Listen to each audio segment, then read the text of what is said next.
የሌማት ትሩፋት ኢኒሼቲቭ ሲጀመር ዋነኛ ዓላማው የነበረው ኢትዮጵያ ውስጥ ካለን ፖፑሌሽን ሳይዝ አንፃር መኖ ለማቀናበር ካለን አቅም አንፃር ሲመረት የነበረው የዶሮ ምርት በቂ አልነበረም። አንደኛ በጣም ትራዲሽናል በሆነ መንገድ ነው የምናመርተው። ከቁጥርም አንፃር ሲታይ ስንጀምር 25 26 ሚሊዮን ገደማ ጫጩት ነበር በአመት የሚመረተው። የኛ ፖፑሌሽን ደግሞ ከዛ 4 እጥፍ 5 እጥፍ ገደማ ነውና በቂ አልነበረም። የሌማት ትሩፋት ስንል በቂ መኖ ስላለን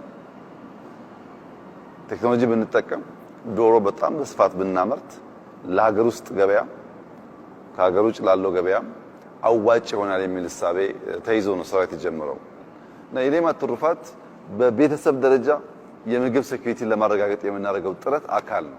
አንድ መታወቅ ያለበት ነገር በዓለም ላይ የምግብ ፍጆታ በተሟላ መንገድ አረጋግጠዋል የሚባሉ ሀገራት የሚያስፈልጋቸው ምግብ በሙሉ ያመርታሉ ማለት አይደለም። የሚበቃቸውን አምርተው የጎደላቸውን ነው መግዛት ይችላሉ ማለት ነው። ምግብ የምናመርትባቸው መንገዶች ውስን ናቸው። አንድ አርሶ አደር አምርቶ ይበላል። ለቤተሰቡ ይበቃ ካላመረተ ደግሞ ከፊል ወራት ራሱን መግቦ የቀረውን ገዝቶ ይበላል። በከተማ የምንኖር ሰዎች ደግሞ አርሶ አደር ያመረተውን ገዝተን እንበላለን። ማምረት ያልቻለ ሰው መግዛት ያልቻለ ሰው ካለ ደግሞ መደገፍ አለበት ማለት ነው።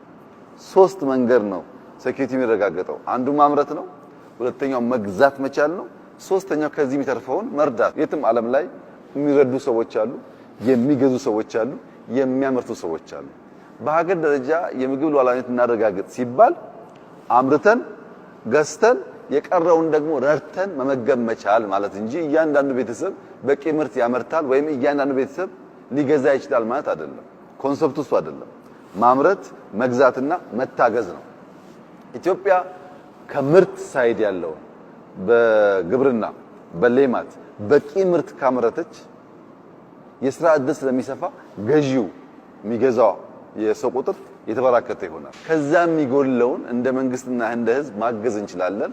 ያ ሲሆን በሀገር ደረጃ የምግብ ሉዓላዊነት ተረጋገጠ ማለት ነው። በምርት ረገድ በግብርና ያየነው እንደተጠበቀ ሆኖ በሌማት እየመጣ ያለው ውጤት በጣም ይበል ይደግ ይስፋ የሚያስብል ነው።